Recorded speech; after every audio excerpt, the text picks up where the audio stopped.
अस्सलामुअलैकुम। Of camera stories के एक न्यू एपिसोड के साथ मैं हूं Mazhar Malik. Thank you so much and love you so much अब सबके प्यार भरे फीडबैक का। कल जिस कहानी का मैंने आपको पार्ट 1 सुनाया था, आज उसका पार्ट 2 पेश खिदमत है। वहीं से ही कंटिन्यू करूंगा जहां पे कल छोड़ा था कि वो मज़दूरों की तरह हुलिया बनाए जब घर के अंदर खुदाई कर रहा था और बाहर उसका साला और उसकी बीवी पहुंचे और उसको इस हालत में देख के ना सिर्फ शदीद बहसो तकरार हुई बल्कि इतनी लड़ाई हुई कि बीवी ने कहा, अब मुझे तुम्हारे साथ नहीं रहना। एक सूरत में मैं तुम्हारे साथ रह सकती हूं, अगर तुम किसी अच्छे माहिर नफ्सियात से अपना इलाज कराओ। जब तक तुम्हारा इलाज नहीं होगा मुझसे राब्ता मत करना।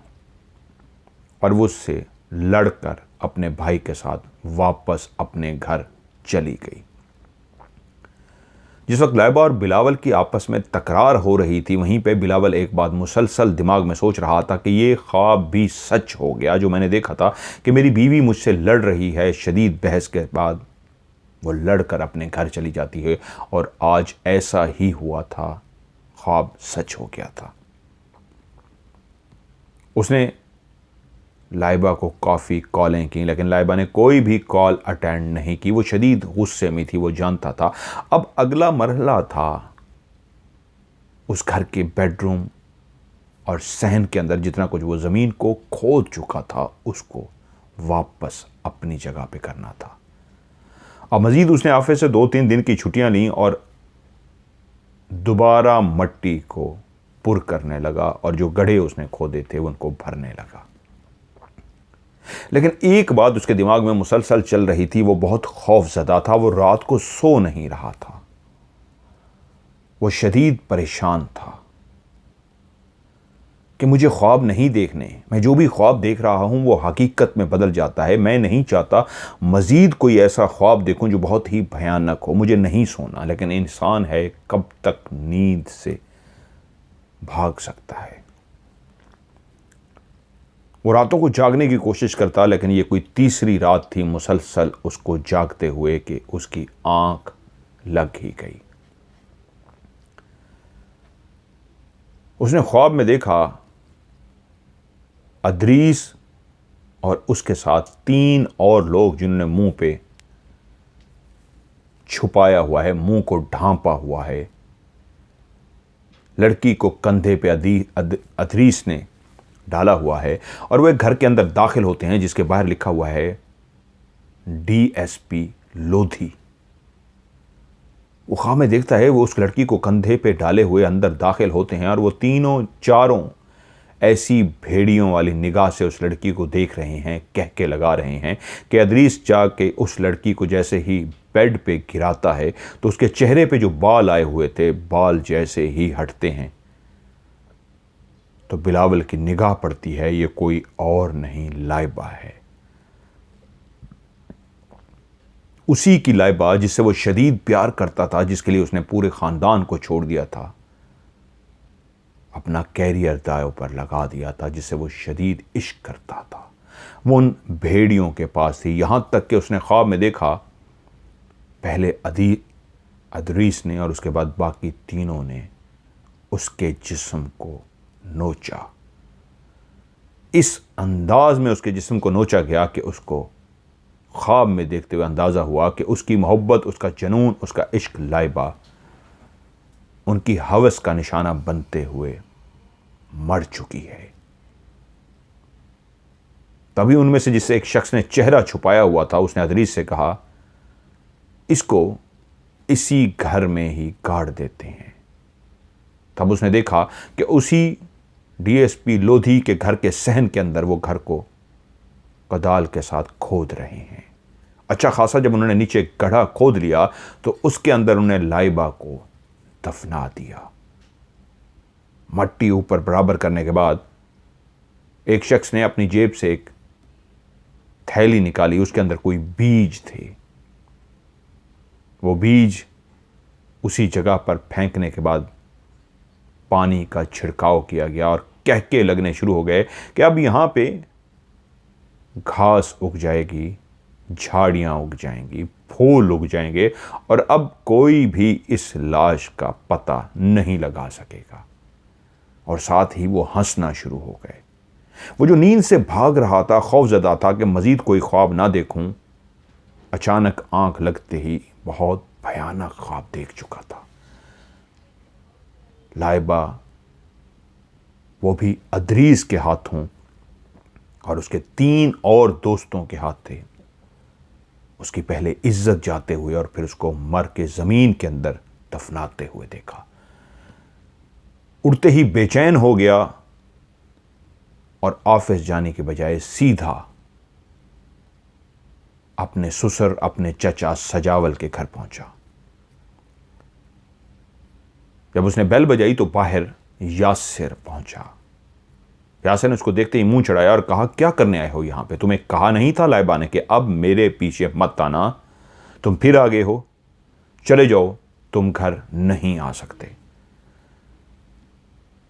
वो यासिर से बोला, यासिर वो मेरी बीवी है, तुम मुझे नहीं रोक सकते, मेरे रास्ते से हट जाओ इससे पहले कि मैं तुम्हें धक्का दे दूं। दोनों के बीच में इसी तरह तकरार जारी थी कि उसका ससुर सजावल आ पहुंचा और लाइबा का बाप जैसे ही उसने बिलावल को देखा तो कहा, क्या बात है यासिर, किस बात की बहस हो रही है? बिलावल बोला, अंकल मुझे लाइबा से मिलना है और यह मुझे रोक रहा है।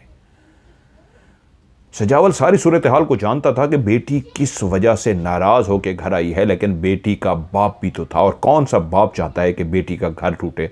उसने बेटे से कहा, यासिर आगे से हट जाओ, इसको रास्ता दो। बिलावल को लेके वो अंदर पहुंचा और एक कमरे में उसको जब लेके जाने लगा तो तभी बिलावल की निगाह ड्राइंग रूम में पड़ी तो वहीं पे उसको यासिर का दोस्त इदरीस और लाइबा के मामू बैठे हुए नजर आए। तो वो आगे बढ़ने के बजाय वहीं से मुड़ा और सीधा इदरीस के पास पहुंचा और उससे मुखातिब हुआ, तुम यहां पे क्या कर रहे हो? क्योंकि वो रात इसी ही शख्स को ख्वाब में देख चुका था, इसी ही शख्स के हाथों लाइबा को उसने मरते हुए देखा था और उसी शख्स को ड्राइंग रूम में बैठे हुए देख के उसके तन बदन में आग लग गई और तभी मुखातिब हुआ, तुम यहां पे क्या कर रहे हो? वो गुस्से से भर गया और यासिर आ गया और बोला, ये तुम्हारा नहीं मेरा घर है, तुम होते कौन हो मेरे दोस्त के बारे में ये कहने वाले? अपनी जुबान बंद रखो, ये मेरा दोस्त है और मेरे घर में बैठा हुआ है। तभी सजावल आगे बढ़े, सिचुएशन को समझ रहे थे, उसको बाजू से पकड़ा बिलावल को और कहा, बेटा तुम आगे आ जाओ। वो बिलावल को लेके एक कमरे में गए, बिठाया और लाइबा को बुला कर ले आया और कहा, तुम दोनों आपस में बात करो, और खुद भी जाके ड्राइंग रूम में बैठ गए। लाइबा बहुत गुस्से में आई थी लेकिन अब उसका मूड ठीक था। कैसी हो? शदीद गुस्से के बजाय उसने हल्के अंदाज में कहा, हाँ मैं ठीक हूं, तुम कैसे हो? कहा, मैं भी ठीक हूं। तभी बिलावल ने कहा, लाइबा मैं तुमसे कोई बात करना चाहता हूं, मैं बहुत बेचैन होके आया हूं, मैं बहुत खौफजदा होके आया हूं।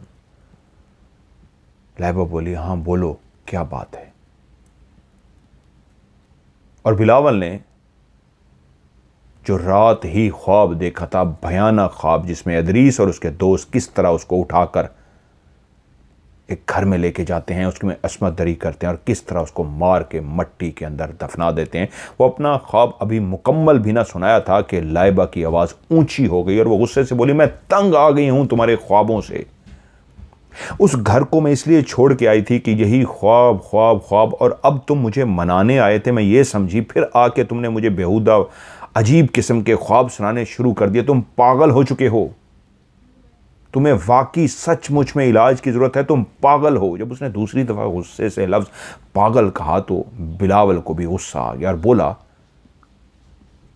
तुम मुझे बार बार पागल करी हो, मैं तुम्हारा शौहर हूं, मैं नहीं, तुम पागल हो जो सिचुएशन को समझने की कोशिश नहीं कर रही हो। इससे पहले मैं जितने ख्वाब देख चुका हूं वो हकीकत का रूप धार चुके हैं, तुम मेरी बात को समझने की कोशिश करो। और दोनों के लहजे इतना ऊंचे हो गए कि आवाज़ें उस कमरे से ड्राइंग रूम तक पहुंचना शुरू हो गई और उस ड्राइंग रूम में बैठे हुए सजावल, यासिर, इदरीस और लाइबा के मामू अपनी अपनी जगह से खड़े हो गए। अंदाज़ा हो चुका था कि जितनी ऊंची इन दोनों के बीच में आवाज़ें आ रही हैं, लड़ाई बढ़ती जा रही है, हमें बीच बचाव कराना चाहिए। और वाकई ऐसा ही हो रहा था कि अभी मज़ीद वो कुछ देर और ड्राइंग रूम में बैठे रहते तो शायद वो दोनों आपस में लड़ पड़ते। वो सब के सब उसी कमरे में पहुंच गए। कमरे में दाखिल होते ही यासिर ने उसको धक्का दिया कि हट जाओ, तुम्हें कहा भी था घर मत आओ और तुमने आते ही फिर से लड़ाई शुरू कर दी, तुम कब सुधरोगे। इसी तरह इदरीस भी आगे बढ़ा और उसने बिलावल को पीछे धक्का दिया। वही इदरीस जिसका वो ख्वाब देख के आया था, जब उसने उसको धक्का दिया तो वो मजीद अपना गुस्सा जो पहले ही बहुत हाई कर चुका था उस पर कंट्रोल ना कर पाया और ऐसा गुस्से में पागल हुआ कि उसने मुक्के बरसाने शुरू कर दिए। वो नहीं जानता था कि किसको लग रहा है किसको नहीं, कि उसी हाथापाई में सजावल लाइबा के मामू जहां छुड़वाने की कोशिश कर रहे थे तो एक उसका मुक्का यासिर के होंठ पे लगा, उसका होंठ फट गया और एक मुक्का उसने इदरीस के मुंह पे मारा। सजावल साहब शदीद जब गुस्से में चीखे तो लड़ाई रुकनी ही पड़ी और बाजू से खींच के बिलावल को साइड पे लेके और कहा, तुमने जो कुछ कर दिया है ये अब बहुत ज्यादा हो गया है। तभी उसी लम्हे उन्होंने इसी लड़ाई को देखा जब क्या अभी भी लड़के नौजवान आपस में लड़े जा रहे हैं और लड़ाई रुकने का नाम नहीं ले रही, तो उन्होंने मजबूरन पुलिस को फोन कर दिया। और थोड़ी देर के बाद ही एएसआई जमील घर के अंदर दाखिल हुआ और दाखिल होते ही उसने बिलावल के हाथ में हथकड़ियां डाल दी।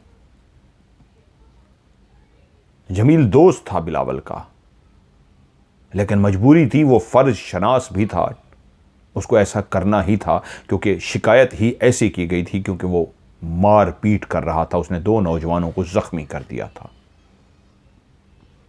और यूं जमील बिलावल को लेकर थाने पहुंचा। उसने जाते ही उसको जेल में जब बंद कर दिया, थोड़ी देर के बाद एक सिपाही के हाथ चाय और बिस्किट भिजवाई और खुद भी उसके पास पहुंच गया।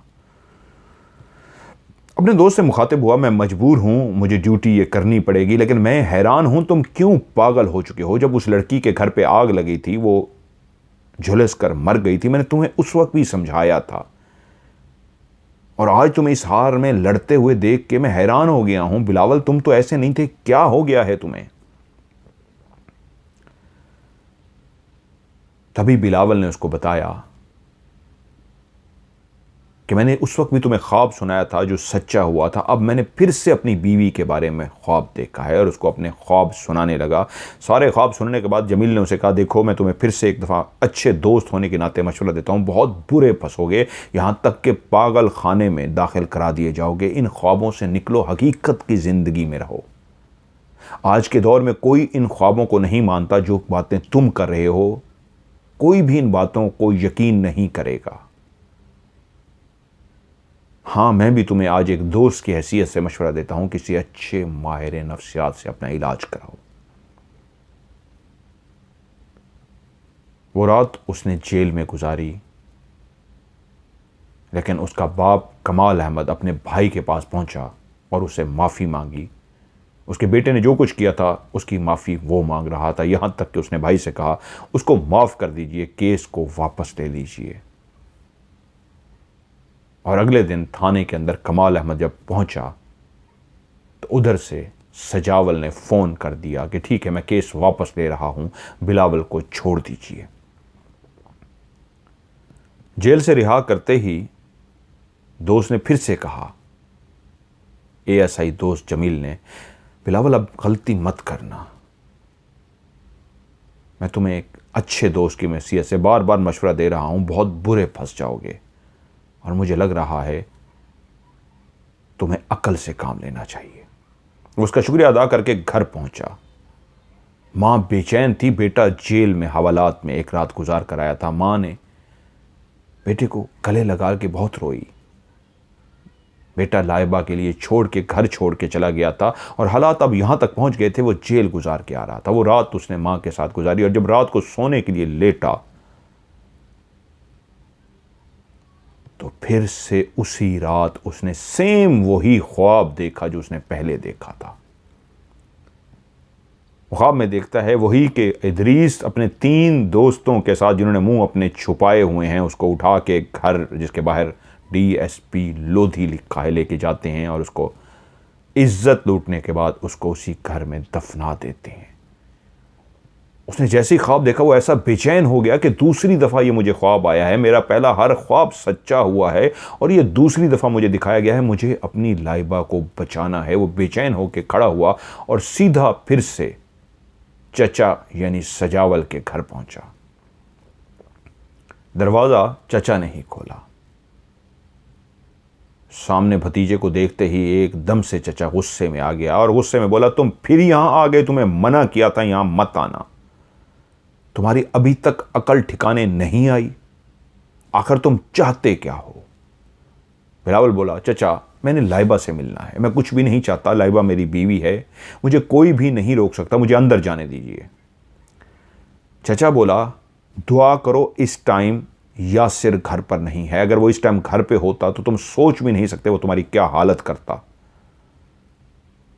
मैं तुम्हें आखिरी दफ़ा वार्निंग दे रहा हूं, मुझे मजबूर मत करो कि मैं दोबारा पुलिस को फ़ोन करूं, अभी इसी लम्हे यहां से चले जाओ।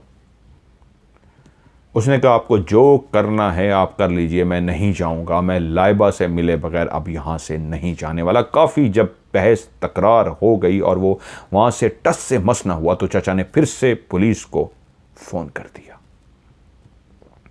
किस्मत उसकी अच्छी कि वही ASI उसका दोस्त जमील फिर से पहुंच गया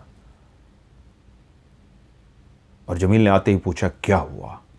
उसने कहा, मैं अपनी बीवी से मिलने के लिए आया हूं और ये मुझे नहीं मिलने दे रहे। जमील, तुम मेरी बात को गौर से सुनो, मैं जुर्म क्या कर रहा हूं, सिर्फ अपनी बीवी से मिलने जा रहा हूं। मेरा कसूर यह है कि मैंने ख्वाब देखे हैं और वो ख्वाब हकीकत में बदलते जा रहे हैं। मेरे दिल में एक खौफ बैठ गया है, मेरे दिल में अगर मेरा ख्वाब झूठ ही है, जो मैं ख्वाब देख रहा हूं हकीकत नहीं भी है, तो अगर मैं अपनी बीवी से मिलने जा रहा हूं तो इसमें क्या हर्ज है?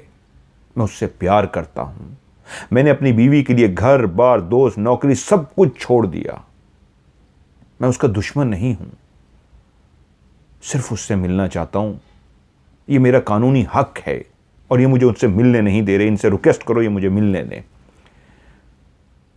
तभी जमील सजावल साहब से मुखातिब हुआ, सजावल साहब, लाइबा इनकी बीवी तो है, कानूनी तौर पे अगर ये अपनी बीवी से मिलना चाहते हैं या बात करना चाहते हैं तो आप इनकी बात तो करा सकते हैं, बात कराने में क्या हर्ज है? सजावल साहब बोले, लाइबा यहाँ नहीं है, दूसरे शहर गई है। तो जमील ने कहा, तो कोई बात नहीं, वो इनकी बीवी है, अगर आपकी बेटी है तो इनकी बीवी भी है और कानून इनको हक देता है, बात कराने में कोई हर्ज नहीं, इनकी बात करा दीजिए।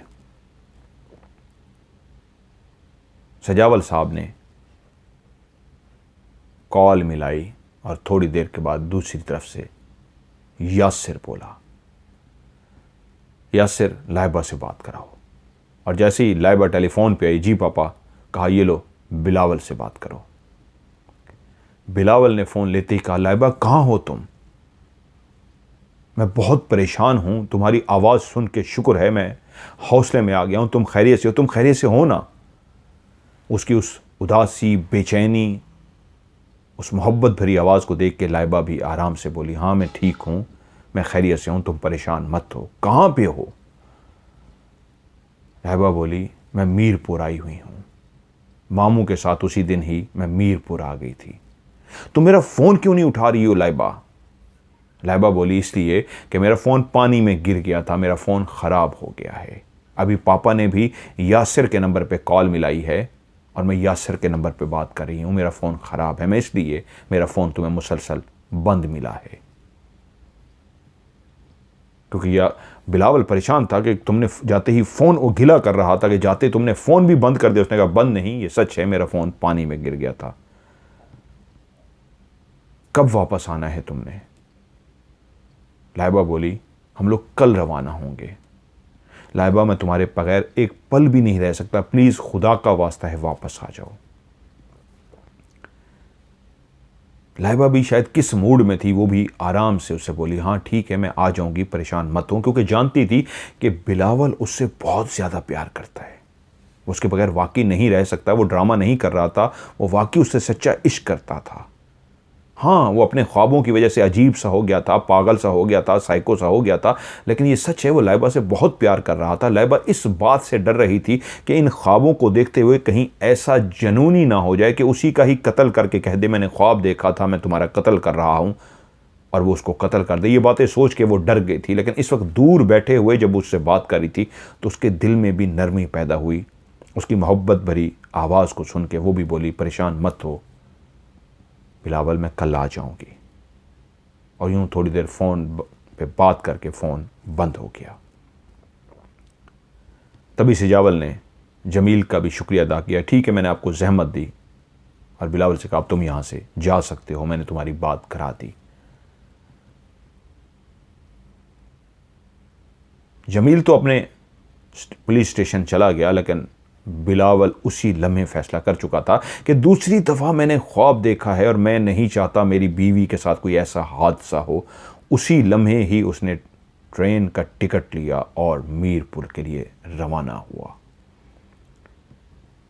जब उसका स्टेशन आ गया तो वहाँ से गाड़ियाँ बदलते बदलते वो मीरपुर तो पहुँच गया, लेकिन वहाँ पहुँचते पहुँचते रात हो गई।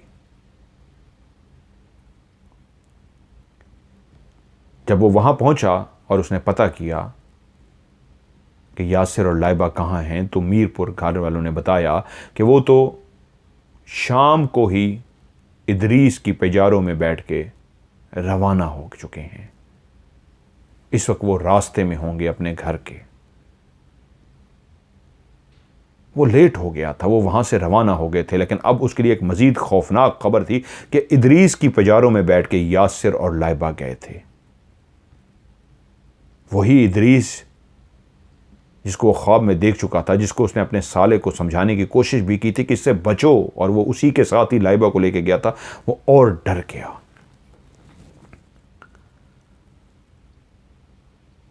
अब वो जानता था कि लाइबा का फ़ोन तो ख़राब है, लाइबा से तो बात नहीं हो सकती। अब मजबूरी है, कॉल करनी होगी तो यासिर के नंबर पे, लेकिन वो यासिर के नंबर पे कॉल नहीं करना चाह रहा था। लेकिन फिर भी दिल के हाथों मजबूर हो के आखिर उसने कॉल मिला ही दी। यासिर ने जैसे कॉल अटेंड की, कहा बोलो क्यों फ़ोन किया है, तुम्हें मना किया था मुझे फ़ोन मत करना।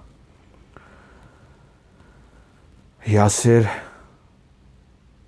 खुदारा मेरी बात को समझने की कोशिश करो। इदरीस अच्छा लड़का नहीं है, इदरीस बहुत खौफनाक है, लाइबा की ज़िंदगी ख़तरे में है।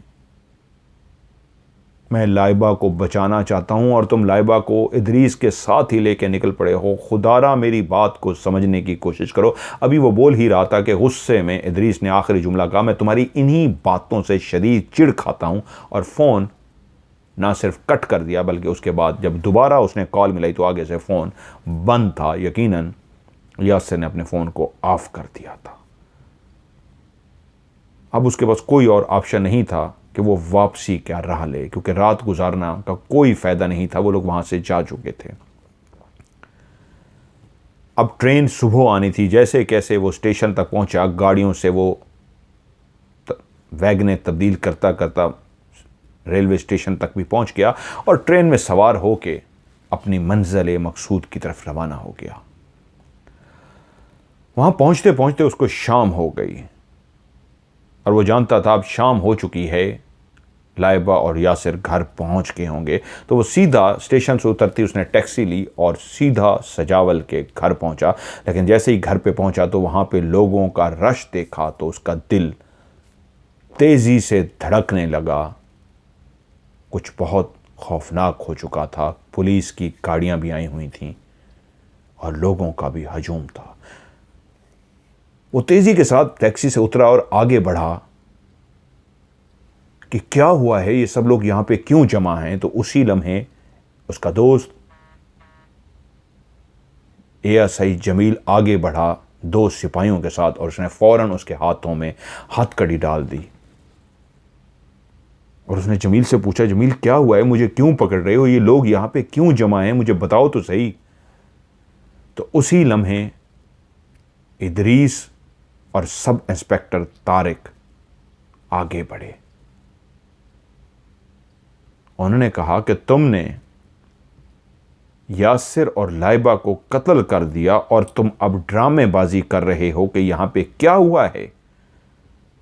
कितने बड़े तुम ड्रामेबाज हो। ये जुमला जैसे उसके कानों में पहुंचा कि लाइबा और यासिर कत्ल हो चुके हैं, एकदम से वो ज़मीन पे गिरा और बच्चों की तरह धाड़े मार मार के रोना शुरू हो गया। उसका दोस्त जमील एएसआई वहीं पे उसको हथकड़ी लगा के तो खड़ा था, लेकिन उसको इस तरह रोता हुआ दिल देख के उसका भी दिल अजीब सा हो गया। जानता था, पुलिस वाला था, कि अगर ये कातिल होता तो कभी इस तरह बच्चों की तरह जमीन पे बैठ के रो ना रहा होता। उसके सीनियर सब इंस्पेक्टर तारिक ने कहा, देखो अब कैसा ड्रामेबाज नीचे ड्रामे कर रहा है जमीन पे बैठ के, जैसे इसको कुछ पता ही नहीं है, और कैसे चालाकी और होशियारी से इसने लाइबा और यासिर को मार दिया है। तभी इदरीस आगे बढ़ा, उसके बाजू पे पट्टी बंधी हुई थी। उसने कहा, यही कातिल है, इसने कल रात फोन किया था यासिर के नंबर पे, कहां पे हो? तो यासिर ने बताया, हम रास्ते में हैं, दरियाए सिंध के करीब हैं। तो इसने कहा, मैं भी तुम्हारे करीब ही हूं, वहीं पे रुको, मैं अभी वहीं पे आने लगा हूं। इसकी कॉल सुन के यासिर ने मुझसे कहा कि गाड़ी रोक दो, वो यहीं पे पहुंचने लगा है। और मैंने गाड़ी वहां पे अपनी रोक दी। थोड़ी देर के बाद एक गाड़ी वहां पे पहुंची, उस गाड़ी से बिलावल और इसके साथ एक और लड़का था, ये नीचे उतरे। इन दोनों के हाथ में पिस्तौल थे। मैं अभी समझ भी ना पाया था कि ये क्या माजरा है, कि अभी लाइबा और यासिर को बता भी ना पाया था कि तेजी के साथ ये आगे बढ़ा और इन्होंने यासिर और लाइबा को गोलियां मारनी शुरू कर दी। एक गोली मेरे भी बाजू में लगी और मैंने अपनी जान बचाने के लिए दरिया में छलांग लगा दी। मुझे तैरना नहीं आता था, मैं डूबना शुरू हो गया। वहीं पे कुछ लड़के मौजूद थे, उन्होंने मुझे बचा लिया। गोताखोर टीमों ने यासिर की लाश को तो वहां दरिया से, जो इसने मार के गिरा दी थी, उस लाश को तो निकाल लिया है, लेकिन लाइबा की लाश अभी तक नहीं मिली। मैं अस्पताल में था, मैं होश में आ चुका हूं और मेरे बाजू में गोली लगी है। और ये शख्स इस वक्त ऐसे रो रहा है, ऐसे ड्रामे कर रहा है जैसे इसको किसी बात का पता नहीं है। एक उसके लिए बुरी खबर कि लाइबा अब इस दुनिया में नहीं थी, और उसके बाद उसको जो कहानी सुनाई जा रही थी, वो कातिल था, उसने ही लाइबा को मारा था। वो जमीन पे बैठा रोए जा रहा था और उसका दिमाग शाएं शाएं शाएं कर रहा था कि मैं किस अंदाज में बुरा फंसा हूं कि एक तो लाइबा को बचा भी नहीं पाया और ऊपर से ये सब कुछ मेरे जिम्मे आ गया। तभी सब इंस्पेक्टर तारिक ने अपने मातहत जमील से कहा, जमील बिठाओ इसको गाड़ी में और लेके चलो थाने, मैं बाकी कार्रवाई मुकम्मल करके आता हूं। जमील ने हथकड़ी लगे बिलावल को गाड़ी में बिठाया और रवाना हो गए। रास्ते में ही उसने जमील को ऊंचा ऊंचा कहना शुरू कर दिया कि जमील, तुम मेरे दोस्त हो, मुझे समझ सकते हो, मेरे आसाब जवाब दे गए हैं, मैं कैसे लाइबा को मार सकता हूं? तुमने देखा था मैं कैसा पागल था, जनूनी हो रहा था लाइबा के लिए, मैं उसको बचाने के लिए भाग रहा था, और जो जो कुछ उसके साथ हुआ था, जिस तरह वो गया था मीरपुर, वो सारा बता दिया। उसने अपना ख्वाब भी उसको बता दिया कि कैसे मैंने डीएसपी, इसी इलाके में मौजूद एक जो घर है, तुम भी उसको जानते हो, डीएसपी लोधी लिखा है बाहर, वहां मैंने दफनाते हुए देखा, ये ख्वाब देखा था, तभी मैं बचाने के लिए निकला था। यही शख्स है इदरीस जिसने मारा है, मैं कातिल नहीं हूं। लेकिन उसका दोस्त जमील खामोश था। वो जानता था कि उसका दोस्त बहुत बुरी तरीके फंस गया है। गाड़ी जब एक वीराने से गुजरी तो अपने आसाब पे इतना कंट्रोल कर चुका था कि सिचुएशन ऐसी है कि मुझे अब अकल से काम लेना है, वरना मैं सारी ज़िंदगी बाहर नहीं आऊँगा। सबूत जिस तरह के, सिचुएशन जिस तरह की इदरीस ने बना दी थी, अब वो सारी ज़िंदगी बाहर नहीं आ सकता था। उसने जब देखा एक जगह पे वीराना है, तो पेट पे इस तरह हाथ रख के ज़ोर ज़ोर से चीखें मारने लगा कि जमील उससे मुखातिब हुआ, क्या हुआ? तो उसने उसको इशारा किया कि मुझे वॉशरूम की तलब हो रही है, रिक्वेस्ट करो, मुझे शदीद पेन हो रही है।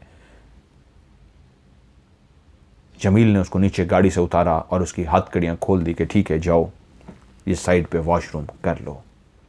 जैसे वो वॉशरूम करने के लिए नीचे उतरा, बस यही एक मौका था जिसके वो इंतज़ार में था। जैसे ही वो नीचे उतरा, उसने वहीं से ही दौड़ लगा दी। जमील जानता था कि वो उसका अच्छा दोस्त है, कातिल नहीं है, और वो ये भी जानता था वो ऐसी हरकत नहीं करेगा, इसलिए वो सुकून से खड़ा रहा। जब काफ़ी देर हो गई वो ऊपर नहीं आया तो जमील बोला, कहाँ पे हो, जल्दी से वापस आओ। और आगे से कोई जवाब ना आया तो उसने नीचे उतर के देखा तो वो भाग चुका था। भागते हुए उसको इस बात का दुख ज़रूर था कि मैं अपने दोस्त को धोखा दे के जा रहा हूँ। मेरे दोस्त ने मेरे ऊपर एतमाद करके मेरी हथकड़ी खोली है, लेकिन मेरे पास और कोई हल नहीं है। मुझे अपने आप को सच्चा साबित करना है, नहीं तो मैं सारी ज़िंदगी जेल में सड़ता रहूँगा। सब मुझे ही कातिल समझेंगे। हालात ही इस तरह के थे। भागते भागते वो ऐसी जगह पे पहुँचा कि उसको कोई सवारी मिल जाए, और यूँ एक जगह उसको मोटरसाइकिल नज़र आ ही गई। वो मुजरिम नहीं था, कभी उसने इस तरह के काम नहीं किए थे, लेकिन अब मसला था जान बचाना, सच को सामने लेके आना। तभी वो मोटरसाइकिल उसने स्टार्ट की। उसका मालिक भागा मोटरसाइकिल के लिए, लेकिन उसने कहा मैं माजरत खा हूं, और मोटरसाइकिल भगा दी। क्योंकि अब उसका रुख था वही घर जिसके बाहर लिखा था DSP लोधी, और वो बाइक चलाता हुआ उसी घर के बाहर पहुंच ही गया। ये एक बड़ी सोसाइटी थी, घर काफ़ी फासलों पे बने हुए थे। उसने इर्द गिर्द खड़े होकर देखा कि कोई मुझे देख तो नहीं रहा, तो वहाँ पे कोई भी नहीं था। बाहर उसी तरह जिस तरह उसने ख्वाब में देखा था, DSP लोधी लिखा हुआ, वही नंबर प्लेट, नेम प्लेट लगी हुई थी। उसने जैसे कैसे ताला तोड़ा।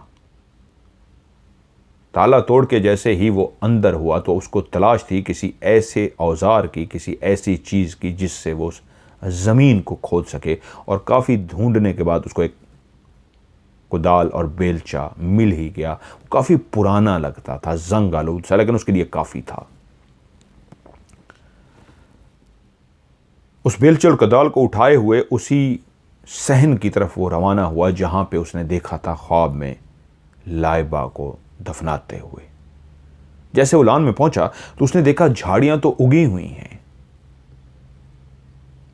तो वह इस बात पे हैरान हुआ कि इतनी जल्दी कैसे झाड़ियां उग गई हैं। मैंने तो ख्वाब में देखा था, और ये जो वाकया हुआ है, उनने जो लाइबा को दफनाया है, तो ये तो अभी की बात है, तो इतनी जल्दी कैसे है।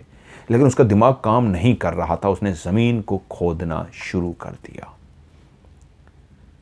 ये सारी कार्रवाई करते, वो कुदाल बेलचा ढूंढते और ज़मीन को खोदते, तकरीबन उसको कोई 1 घंटा लग गया।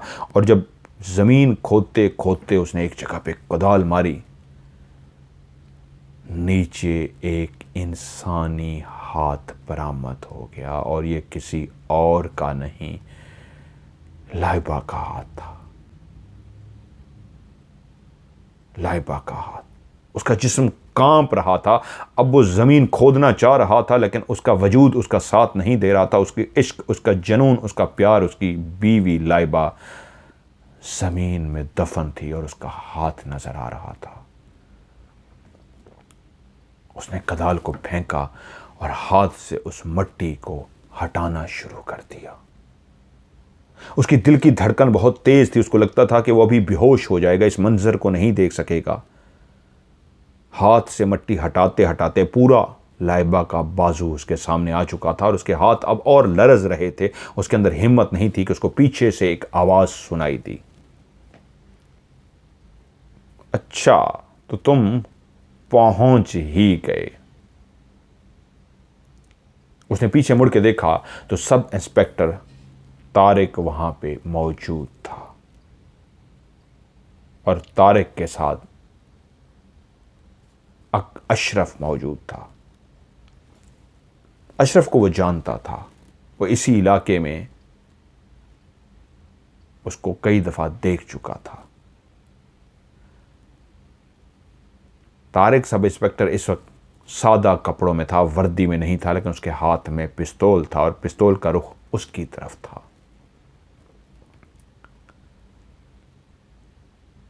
और वो बिलावल से मुखातिब था कि तुम इतनी जल्दी यहाँ पे कैसे पहुँच गए, मैं हैरान हूँ, तुम्हें कैसे पता लग गया कि यहाँ पे लाशें दफन हैं।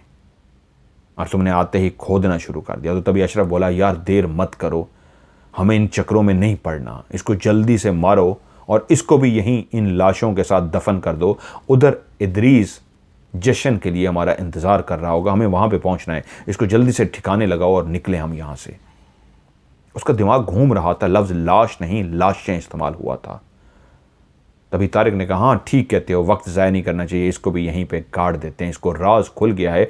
अगर तुम जेल में होते तो शायद बच जाते, क्योंकि तुम इस राज से वाकिफ़ हो गए हो, तुम्हें इन लाशों का पता लग गया है, इसलिए अब तुम्हारा मरना भी ज़रूरत है, तो मरने के लिए तैयार हो जाओ। जैसे ही उसने ट्रैगर दबाने की कोशिश की तो उसी लम्हे एक धप की आवाज़ आई, जैसे कोई कूदा हो, और सब ने मुड़ के उस तरफ देखा तो एएसआई जमील और उसके साथ 2 से 3 पुलिस वाले घर में दाखिल हो चुके थे और हाथ में पिस्तौल लिए हुए तारिक ने गोली जमील पर चला दी और गोली जमील का बाजू जख्मी करते हुए आगे निकल गई।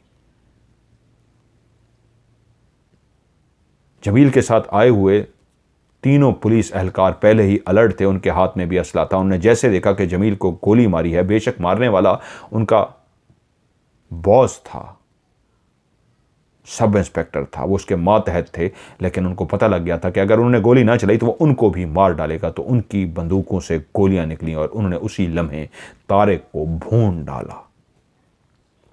सिचुएशन ही ऐसी थी कि सोचने समझने का किसी के पास भी टाइम नहीं था और तीनों की गोलियां चलाने से तारिक वहीं मौके पे ढेर हो गया। साथ खड़े अशरफ ने हाथ ऊपर कर दिए, क्योंकि वो देख चुका था कि अगर मैंने भी कोई हल्की सी मज़ाहमत की तो मेरा भी यही हशर होगा। तो उसने हाथ ऊपर कर दिए, सरेंडर कर दिया कि नहीं, मुझे मत मारो, मुझे मत मारो। जमील ने अपने साथ आए हुए सिपाहियों से कहा, ज़मीन खोदो और जिस लाश का बाजू नज़र आ रहा है इसको बाहर निकालो। तभी उसने एक सिपाही को इशारा किया, क्योंकि वो जानता था कि उसका दोस्त बिलावल इतना इश्क की हद तक जान देता था अपनी लाइबा पे, इसकी लाश को देख नहीं सकेगा, बर्दाश्त नहीं कर सकेगा। तभी उसने उसको इशारा किया, इसको बाहर ले जाओ, क्योंकि उसके सामने अगर ज़मीन को खोदा जाता और लाइबा की लाश को निकाला जाता तो ये बहुत खौफनाक होता। एक सिपाही बिलावल को लेकर बाहर पहुंचा और उसको गाड़ी में बिठा दिया और इतनी देर में वो जो अशरफ पकड़ा गया था, जमील उससे सारे बयान लेने लगा और सारी सूरत हाल उससे पूछता रहा। थोड़ी देर के बाद जमील वापस गाड़ी पे आया और उसने साइड पे खड़े होकर अपने कुछ अफसरान को कॉल्स की, एम्बुलेंस मंगवाई और कहा कि सर मैं आपका इंतज़ार कर रहा हूं। जब एम्बुलेंस वहां पे पहुंच गई तो पता लगा अंदर से लाइबा और 3 और लड़कियां जिनकी कोई शनाख्त नहीं हो सकी थी, लाइबा का भी चेहरा इस तरह का था जिसकी शनाख्त नहीं हुई थी, उन चारों को वहां से निकाल दिया गया। बिलावल की लाइबा, उसको पता लगा ख़त्म हो चुकी है, उसकी दुनिया उजड़ गई, लेकिन अभी उससे छुपाया जा रहा था। चेहरा जमील ने भी नहीं देखा था, वो सिपाही निकाल के लाए और उन्हें एम्बुलेंस में पोस्टमार्टम के लिए भिजवा दिया गया। कुछ देर वो खड़ा फ़ोन पे बातें करता रहा और वापस उसी गाड़ी में आके बैठा जिस गाड़ी के अंदर बिलावल बैठा था और कहा, बिलावल बहुत कुछ तुम्हें बताना है लेकिन अभी कहीं चलो। और उसके बाद 2 गाड़ियां और भी पुलिस की पहुंच गई और उसके अफसरान भी वहां पे पहुंच गए और एक ये काफिला सा बन गया और वो परेशान हुआ कि हम कहां जा रहे हैं। उसने कहा रुको, अभी बहुत कुछ बाकी है। वो एक काफिला सा चलता हुआ एक ऐसे वीराने में गया जहां पे एक बंगला बना हुआ था। पुलिस की गाड़ियों से कमांडोज निकले और ज़मीन पे क्रॉलिंग करते हुए अंदर दाखिल हुए और अंदर बाकायदा एक मुकाबला हुआ। गोलियां चलने की आवाज़ें आती रहीं और उसके बाद गोलियां चलना बंद हो गईं। गाड़ी में बैठे हुए बिलावल ने देखा कि थोड़ी देर के बाद अंदर से इदरीस और उसके साथ लाइबा को बाहर निकलते देखा गया। तो वो जो अभी तक किसी भी बात से वाकिफ नहीं था, अभी तक कुछ भी नहीं जानता था, उसने लाइबा को देखा तो उसको एक शदीद झटका सा लगा। उसकी लाइबा उसके सामने थी, यहां तक कि लाइबा को लाकर उसके साथ सीट पे बिठा दिया गया। इदरीस को गिरफ्तार किया जा चुका था। वो अभी तक हैरान था और अपने दोस्त जमील की तरफ देख रहा था कि ये सब क्या है, ये क्या हुआ है। उसने कहा, अंदर अकमल था, इनका एक दोस्त जो मारा जा चुका है, इदरीस को गिरफ्तार कर लिया गया है। और उसके बाद वो लोग वहां से रवाना हुए। वो बेचैन था सारी कहानी सुनने के लिए कि हुआ क्या है ये सब कुछ। तो उसको जमील ने कहा कि तुम जब वहां से फरार हुए तो मुझे अंदाजा था कि जितना तुम जनूनी हो, जितना इश्क करते हो लाइबा से, तुम कहीं नहीं जाओगे, भाग के उसी ही डीएसपी वाले घर में जाओगे। तो जब मैंने तुम्हें देखा तुम वहां पेशाब के बहाने गए थे और गायब हो गए, तो फिर मैंने गाड़ी का रुख मोड़ा और तुम्हें ढूंढते ढूंढते उसी डीएसपी के घर पहुंच गया। और आगे मंजर देखा तो तुम पे मेरा ही ऑफिसर पिस्तौल ताने खड़ा था। मुझे सिचुएशन समझने में 1 सेकंड ही लगा कि उसने मुझ पर गोली चला दी। गोली मेरे बाजू को दाखिल नहीं हुई, टच होती हुई निकल गई। मैं जख्मी ज़रूर हुआ लेकिन लगी नहीं मुझे। तभी मेरे नीचे जो मातहत थे उन्होंने गोलियां चला के अपने अफसरान को मार दिया।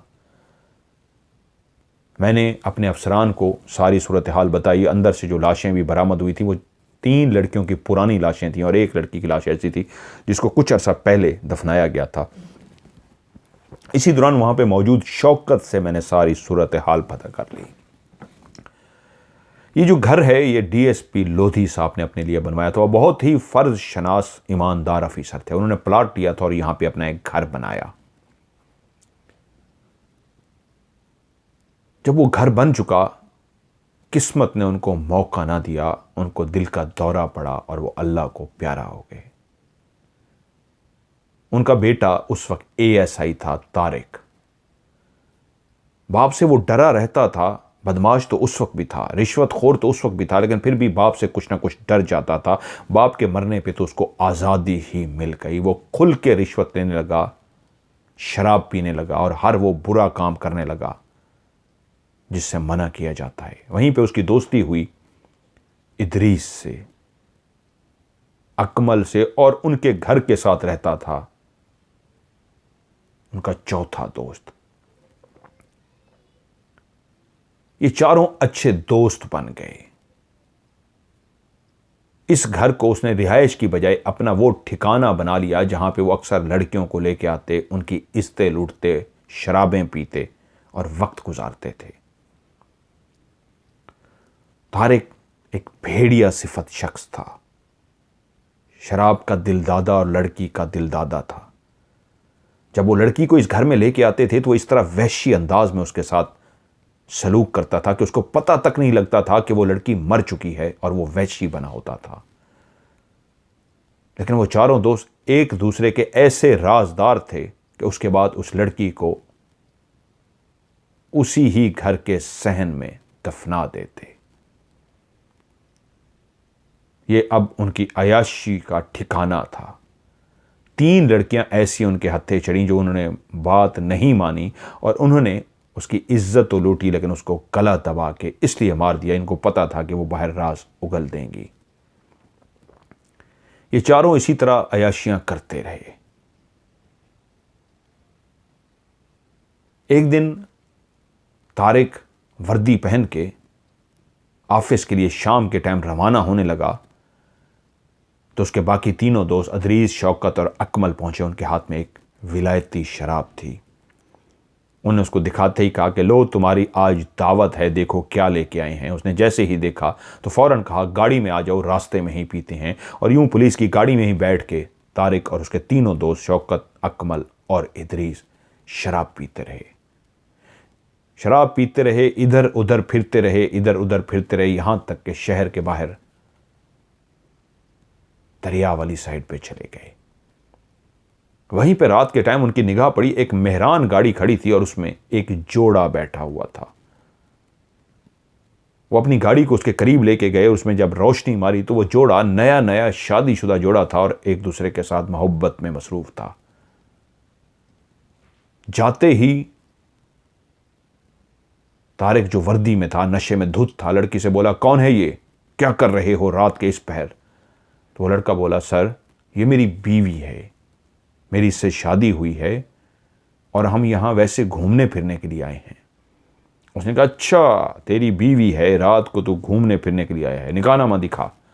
तो लड़की ने अपने पर्स से निकाहनामा दिखाया, जिससे उस लड़के का नाम जवाद और उस लड़की का नाम खतीजा था,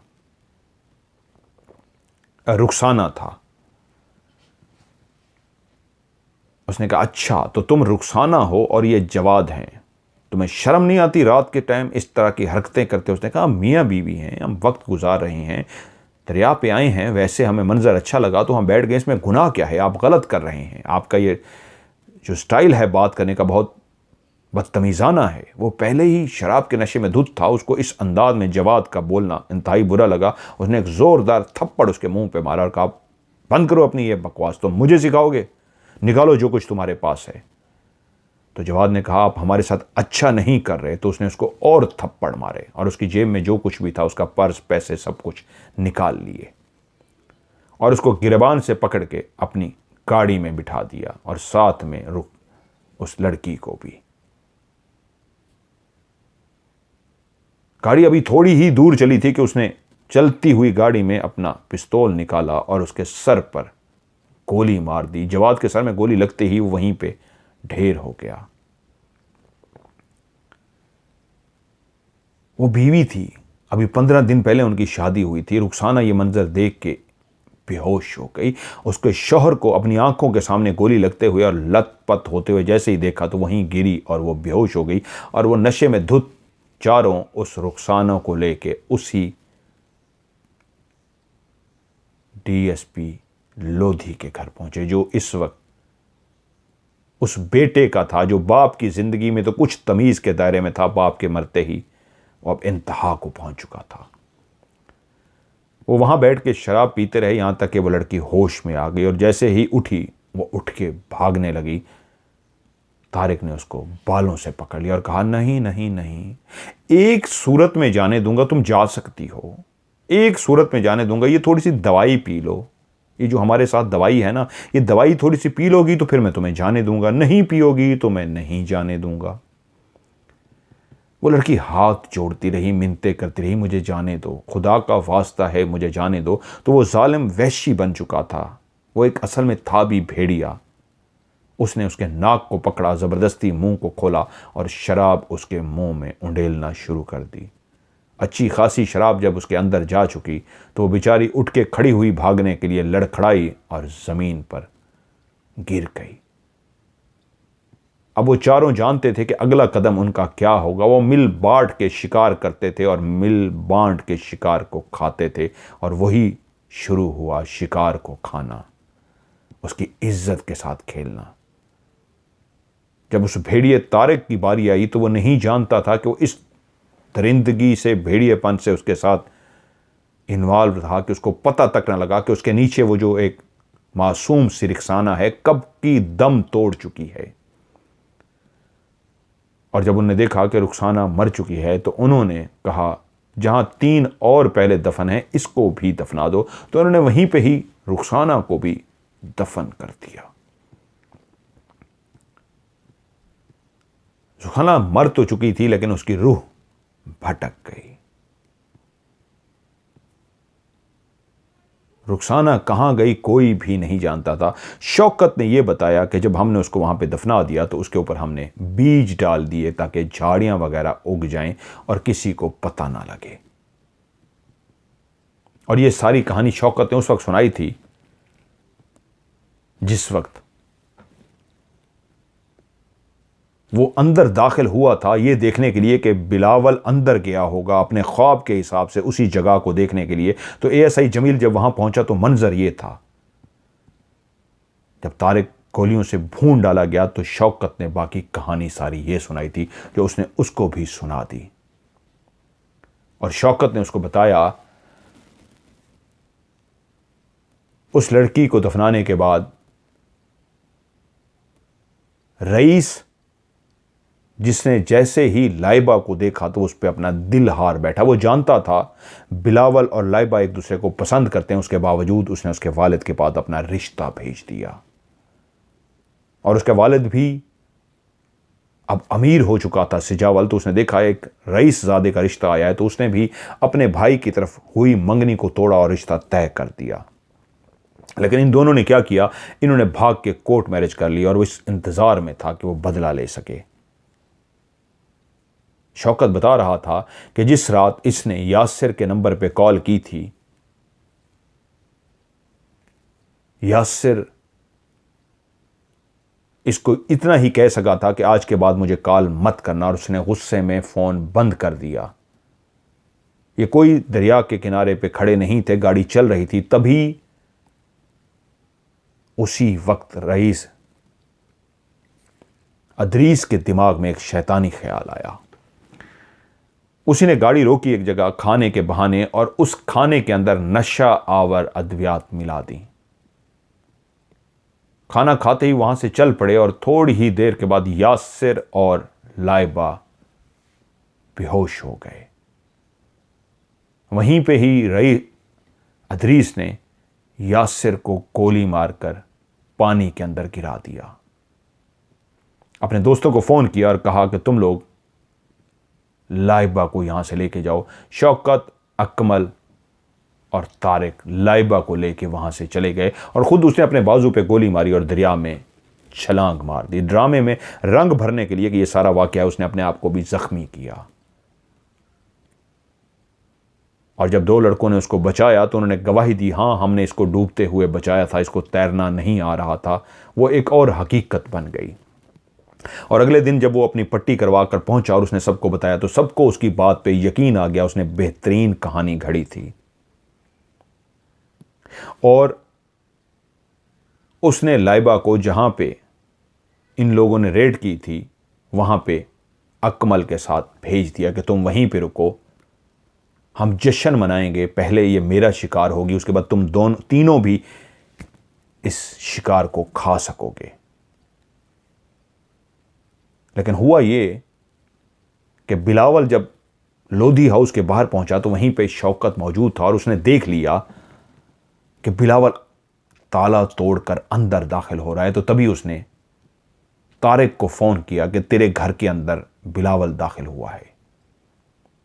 और तारिक और शौकत उसके पीछे पहुंच गए और उसी लम्हे वहां पे थोड़ी देर के बाद एएसआई जमील भी पहुंच गया और उसके बाद सारा वाकया हुआ। और शौकत ने जब सारा बयान दे दिया तो उसने ये भी बता दिया कि इस वक्त लाइबा, इदरीस और अकमल कहां पे है। और उसी के बताने पे वो लोग पहुंचे।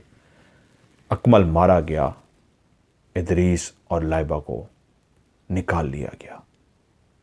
ये सारी स्टोरी जब बिलावल और लाइबा ने सुनी तो वो दोनों शुक्र अदा करने लगे कि शुक्र है लाइबा बच गई। वो ख्वाब जो उसने देखा वो हकीकत बन गया। घर पहुंचे, घर वालों ने एक बेहतरीन इस्तकबाल किया क्योंकि वो सब कहानी घर वालों को भी जब पता चली कि वो जो ख्वाब जिसकी वजह से बिलावल लड़ रहा था, तड़प रहा था, वो सच साबित हुआ। और यूं उसके ससुर सजावल ने उसके लिए बंदोबस्त किया कि अब वो बाकायदा अपने हनीमून के लिए कागान नारान वक्त। और ऐसा ही हुआ। वो दोनों मियां बीवी घूमने फिरने के लिए कागान नारान से वापस आए। एक शाम समंदर के किनारे वो दोनों घूम रहे थे, जिंदगी के बेहतरीन लम्हे को एंजॉय कर रहे थे कि वहीं पे एक लड़की मेहरान गाड़ी के साथ खड़ी रो रही थी। चलते चलते लाइबा ने जब उसको देखा तो उसकी तरफ चली गई और पूछा क्यों रो रही हो। तो उसने कहा जिसका अपना चला जाए वो रोती ही है। उसने कहा क्या हुआ बताओ। और उसने अपनी जो कहानी सुनाई, उसने कहा मैं और मेरा शौहर इसी ही समंदर के किनारे घूमने के लिए आए थे जहां 4 लोगों ने मेरे शौहर को मार डाला और मुझे भेड़िए की तरह ऐसा नोचा कि मारने के बाद मुझे जमीन के अंदर दफन कर दिया। काफी देर से वो कहानी सुन रही थी और वो बिलावल भी पास खड़ा उसकी कहानी को सुन रहा था। तो तभी उस लड़की ने अपने मुंह से कपड़ा हटा दिया जिसने अपने मुंह को ढांपा हुआ था, और उसने कहा, जिस लड़की को दफनाया गया था वो कोई और नहीं, वो मैं थी, रुखसाना। और तभी जब उसने अपने मुंह को सामने शो करवाया तो वो एकदम से चौंक गया, क्योंकि इस चेहरे को तो वो देख चुका था। और तभी उसको याद आ गया, ये वही चेहरा है जब पहली दफ़ा वो अंधेरे में था, घुप अंधेरे में भागता था, और सामने 15-20 फुट के फासले पे एक इंतहाई खूबसूरत लड़की थी जिसके इर्द गिर्द एक रोशनी का ह्योला था। वो जितना उसके करीब जाता था वो दूर चली जाती थी, वो जितना करीब जाता था वो दूर चली जाती थी। ये तो वही लड़की थी। इसको उसने दोबारा अपने घर के बाहर भी देखा था, इस घर की तरफ कमर करके खड़ी थी, तभी उसने पहचान लिया था ये तो वही लड़की है। भागता हुआ नीचे उतरा था तो वो गायब हो गई थी। तभी वो चौंका कि मैंने आपको देखा है, आप कौन हैं, मैंने आपको क्यों देखा है। उसने कहा, मैं अपने बारे में बता चुकी हूं, मैं रुखसाना हूं। तो मैं ये भी बताऊं कि जब उन दरिंदों ने मुझे मार के दफनाया तो मेरी रूह भटक गई थी, मैं वापस नहीं जा सकी जहां मेरा मंजिल मकसूद थी। मरने के बाद मैं भटक गई, ऐसी भटकी कि मुझे इंतकाम लेना था। कैसा इंतकाम? अपने शौहर का इंतकाम, अपना इंतकाम। और उन्हीं दिनों इसी गांव में, इसी जगह पे आप लोगों ने नया मकान लिया था। और जब मैं भटक रही थी तो मेरी आंखों ने देखा कि बिलावल मोटरसाइकिल पे जा रहा है, इसको पीछे से एक पिजारो ने टक्कर मारी, और वो पिजारो कोई और नहीं, इदरीस चला रहा था। उसने तुम्हें मारने की कोशिश की थी, और तुम फुटपाथ पे जाके जब गिरे थे तो बेहोश हो गए थे। तभी मेरी रूह ने फैसला किया था कि मैं तुम्हें इस्तेमाल करूंगी, ख्वाब दिखाऊंगी, मैं तुम्हारे जरिए, तुम्हारे वजूद के जरिए अपने कातलों तक पहुंचूंगी, और उन बेगुनाह 3 लड़कियां जो उस मट्टी में दफन थी उनके लिए भी आसानी पैदा करूंगी कि उनको भी नहला दहला के, कफन पहना के दफनाया जा सके इज्जत के साथ। तो बस फिर मैं ही थी जो तुम्हें मुसलसल ख्वाब दिखा रही थी, और मैं ही थी जो मुसलसल तुम्हें हर दफा पहले आगाह कर देती थी और तुम्हें पता लग जाता था। और तुम्हारी वजह से ही हुआ है कि कातिल आज पकड़े जा चुके हैं। और एक आखिरी इंतकाम जो मेरा रह गया था वो भी मैं ले चुकी हूं। अकमल और इदरीस भी अपने अंजाम को पहुंच चुके हैं। बस आज एक आखिरी खुदाहफिज करने और तुम्हारा शुक्रिया अदा करने के लिए आई थी कि तुम्हें बता सकूं कि तुम जिस चेहरे को पहली दफ़ा जिसको देखा था, जिसको पीछे भाग रहे थे और वो दूर हो रही थी, वो कोई और नहीं, वो मैं थी। आज मेरी रूह को सुकून आ चुका है, मैं तुम दोनों का शुक्रिया अदा करने के लिए यहाँ पे मौजूद हूँ। उसने दोनों का शुक्रिया अदा किया, हाथ हिलाया, उनकी आंखों के सामने ही वो गाड़ी और वो रुखसाना जो असल में एक भटकती हुई आत्मा थी, गायब हो गई। तभी दोनों मियाँ बीवी ने एक दूसरे की तरफ देखा और इस राज से वाकिफ हो गए थे कि वो जो ख्वाब थे वो सारे सच थे, लेकिन एक कड़ी अभी भी बाकी थी जो उस लड़की की थी जिसको उसने पहले पहले देखा था। वो भी राज अफशा हो गया था, अपने आप को बता गई थी कि मैं कौन हूं। तभी थोड़ी देर के बाद उसके मोबाइल पे घंटी बजी और उसने कहा, अकमल और इदरीस को जो पुलिस की वैन लेकर जा रही थी अदालत, वहीं पे उसका एक एक्सीडेंट हुआ है। और एक्सीडेंट इतना शदीद हुआ है कि इदरीस और अकमल दोनों एक्सीडेंट में मारे गए हैं। वहां उनके साथ पुलिस के लोग भी थे, उनको खराशें तक नहीं आई, लेकिन वो दोनों मर चुके हैं। अभी थोड़ी देर पहले ही रुखसाना उनको बता चुकी थी कि वो भी अपने अंजाम को पहुंच चुके हैं, लेकिन ये नहीं वो जानता था बिलावल और लाइबा कि ये उनका अंजाम होगा कि वो उनको मार ही चुकी थी। उस पुलिस की वैन को कहा कि ट्रक ने ऐसी टक्कर की थी कि वो दोनों मौके पे ही मर गए थे। वो रूह अपना इंतकाम लेके उनको हाथ हिलाते हुए जा चुकी थी।